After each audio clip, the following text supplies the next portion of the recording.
ลถิ่น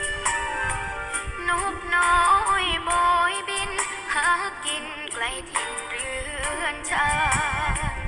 แววยินเสียงพินเสียงแค่เล่ลำขับขานทำนองของเพลงพื้นบ้านแวววานสถานดูดีภาพพ่อแก่ๆภาพแม่ชราตามวัยผุดขึ้นมายามใด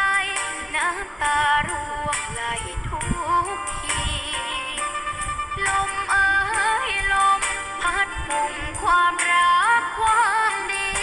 กลับบ้านไปบอกท่านทีลูกนี้สุดแสนยิ่งใหญ่ลูกอยู่เมืองกรุง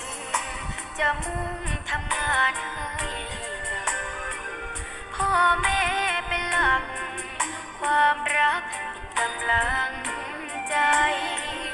สังคมวัดถุ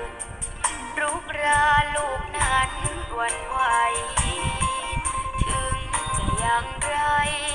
หัวใจยังรักบ้านเร